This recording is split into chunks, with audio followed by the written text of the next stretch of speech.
நமஸ்காரம். எல்லோருக்கும் புது வருஷப்பிறப்பு வாழ்த்துக்கள்.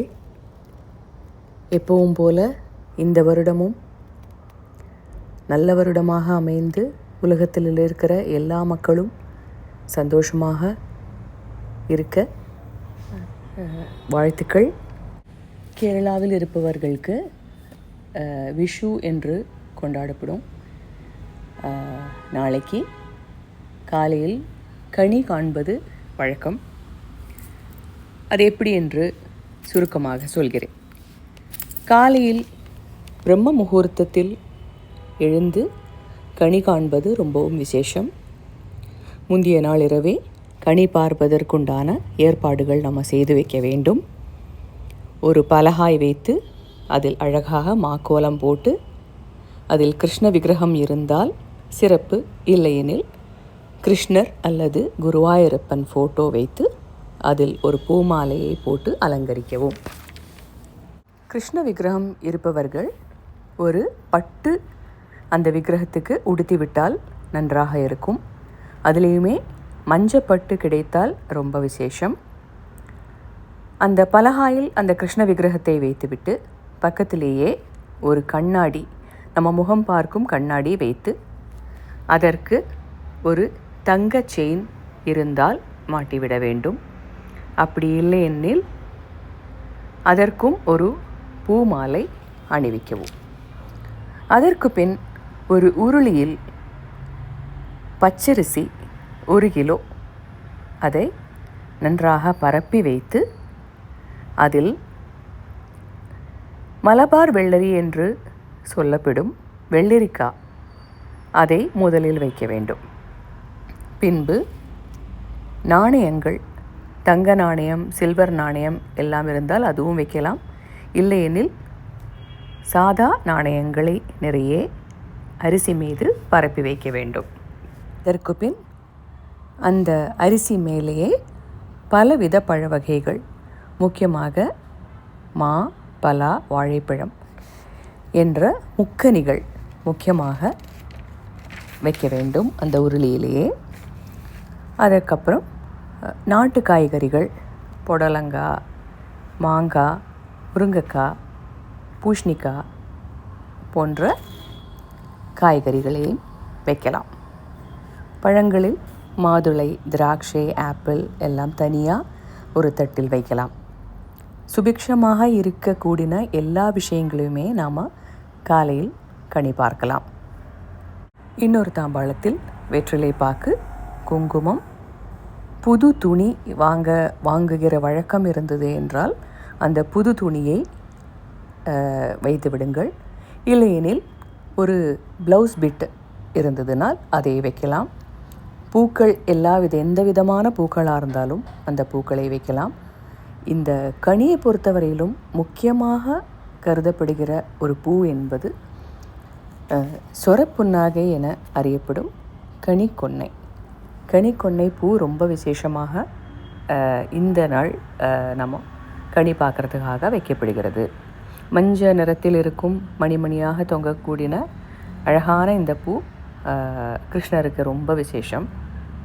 இன்னொரு தாம்பாளத்தில் உங்கள் கையில் எவ்வளோ ரூபாய் இருக்கோ அந்த ரூபாயை, வீட்டில் இருக்கும் ரூபாய் நோட்டுகளை பரப்பி வைத்து நாணயங்களையும் அதன் கூடவே வைத்து அந்த வருடம் முழுவதும் லக்ஷ்மி கடாட்சத்துடன் நிறைய சம்பத் சமிருத்தியுடன் வாழ வேண்டும் என்ற ஒரு எண்ணம் மனசில் நமக்கு வருவதற்காக இருக்கிற தங்கமாகட்டும், பைசாவாகட்டும் எல்லாமே அந்த தட்டில் பரப்பி வைக்க வேண்டும்.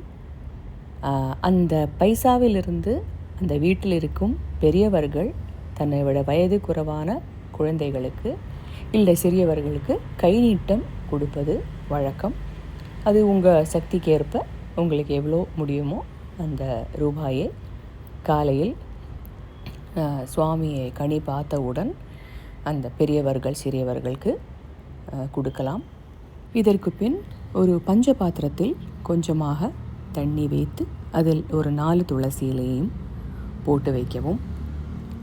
அடுத்த நாள் காலையில் பிரம்ம முகூர்த்தத்தில் கனி பார்ப்பது தான் ரொம்பவும் விசேஷம். கேரளாவில் பார்த்திங்கன்னா எல்லோருமே அந்த ஒரு 3:30-4 மணிக்கு எழுந்து கோவில்கள்லையாக இருக்கட்டும் இல்லை வீடுகள்லையாக இருக்கட்டும் அந்த கனி பார்ப்பது என்பது பிரம்ம முகூர்த்தத்தில் செய்ய வேண்டிய ஒரு விஷயம். முடியுமானால் கூடிய மட்டும் ஒரு 3:30-4 மணிக்குள் எழுந்து வீட்டில் யார் பெரியவரோ அவர் முதல்ல எழுந்து விளக்கேற்ற வேண்டும். அந்த விளக்கேற்றுறதுக்கு காலையில் வசதியாக இருக்க ராத்திரியே விளக்குக்கு சந்தன குங்குமம் இட்டு திரி எண்ணெய் எல்லாம் போட்டு ரெடியாக வைக்க வேண்டும்.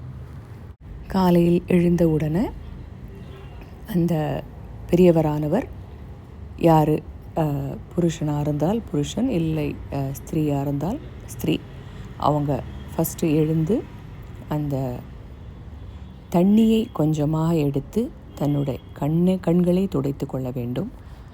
அதற்கு பின் கண்ணாடியை முதல்ல பார்க்க வேண்டும். அந்த செயின் போட்டு வச்சிருக்கிற இல்லை பூமாலை அணிவித்திருக்கிற கண்ணாடியை முதலில் பார்த்து நெற்றிக்கிட்டு கொள்ள வேண்டும். அதற்கு பின் கிருஷ்ண விக்கிரகத்தை பார்த்து உங்கள் கோரிக்கைகள் வேண்டுதல்கள் என்னெல்லாமோ அதெல்லாம் பிரார்த்தனை செய்துவிட்டு அதற்கு பின் அந்த காயின் நாணயங்கள் நம்ம அந்த உருளியில் பரப்பி வைத்திருக்கிறது 1-2 எடுத்து கண்ணில் ஒற்றிக்கொள்ள வேண்டும். அதற்கு பின் நீங்கள் பரப்பி வைத்திருக்கிறதான எல்லா பழ வகைகள் காய்கறிகள் எல்லாமே தொட்டு கண்ணில் ஒற்றிக்கொண்டு நமஸ்காரம் செய்துவிட்டு வீட்டில் சிறியவர்களை எழுப்ப வேண்டும். அவர்கள் கண்ணை மூடிக்கொண்டு இவர்களே சுவாமியிடம் அழைத்து செல்ல வேண்டும். அழைத்து சென்று அதற்கு பின் சுவாமியின் முன்னாடி உட்கார வைத்து இந்த பெரியவர் செய்த மாதிரியே கண்ணாடியை முதல்ல பார்த்து கொண்டு கண்ணை துடைத்து விட்டதுக்கு பின் கண்ணாடியை பார்த்து கிருஷ்ண விக்கிரகத்தை பார்த்து அவர்கள் செய்த எல்லாமே இவர்களும் செய்து கொள்ள வேண்டும். வீட்டில் இருக்கும் பெண்கள் அந்த கண்ணாடியை பார்த்து குங்குமமிட்டு பூ வைத்து கொள்ள வேண்டும். விஷுவின் சிறப்பு என்னது என்று பார்த்தால், நம்ம சாதாரணமாக நம்ம சுவாமி கும்பிடும்போது குளித்த பிறகு தான் பூஜை அறையில் போவோம், இல்லை சுவாமியின் விளக்கேற்றுவோம், இல்லை சுவாமியே வணங்குவோம். ஆனால் விஷு அன்று புது வருஷப்பிறப்பு அன்று நம்ம காலையில் எழுந்த உடனேயே பகவானை வணங்கின பிறகுதான் மற்ற வேலையை பார்க்கிறோம் என்பது விஷுவின் ஒரு சிறப்பான விஷயமாகும். மற்ற நாளெல்லாம் குளித்து விட்டு தான் நம்ம பூஜை சம்பந்தமான பகவான் சம்பந்தமான விஷயங்கள் செய்கிறோம். ஆனால் விஷு அன்று மட்டும் காலையில் எழுந்தவுடனேயே சுவாமியை கும்பிட்ட பிறகுதான் நம்ம மற்ற வேலைகளை பார்க்கிறோம் என்பது ஒரு சிறப்பு. கனி கண்ட பிறகு பெரியவர்கள் சின்னவர்களுக்கு விஷு கை நீட்டம் கொடுக்க வேண்டும். புது துணி கொடுக்கும் வழக்கம் இருக்குது என்றால் அதையும் கொடுக்க வேண்டும். வீட்டில் யார் யார் வேலை பார்க்கிறார்களோ அவர்களுக்கெல்லாம் அன்னைக்கு விஷு கை நீட்டம் வழங்க வேண்டும்.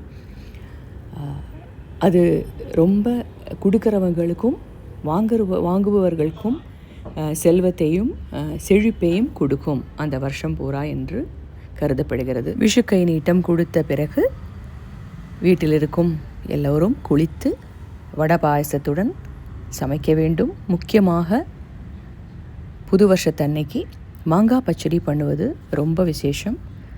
மாங்காய் பச்சடியை பொறுத்தவரையிலும் புளிப்பு, இனிப்பு, காரம், துவர், கசப்பு போன்ற 6 சுவைகளும் நிறைந்த இந்த பச்சடி எதை குறிக்கிறது என்றால் வாழ்க்கை. அந்த மாதிரி தானே நமக்கு எல்லாருக்குமே இருக்குது. சுவையானதும் கசப்பானதுமான விஷயங்கள் மாறி மாறி வரும் என்பதை குறிக்கும் பச்சடி தான் விஷு அன்று மெனுவில் ஹீரோ. இப்படி எல்லாரும் எனக்கு தெரிந்த விதம் நான் கனி வைப்பது எப்படி என்று இதில் கூறியிருக்கிறேன். ஏதாவது பிழை இருந்தால் மன்னிக்கவும். வரும் விசுவாவசு என பேர் இருக்கும் நம்ம புத்தாண்டு எல்லோருக்கும் நல்லதாக அமையட்டும் என்று கடவுளிடம் பிரார்த்தனை செய்கிறேன். நன்றி, வணக்கம்.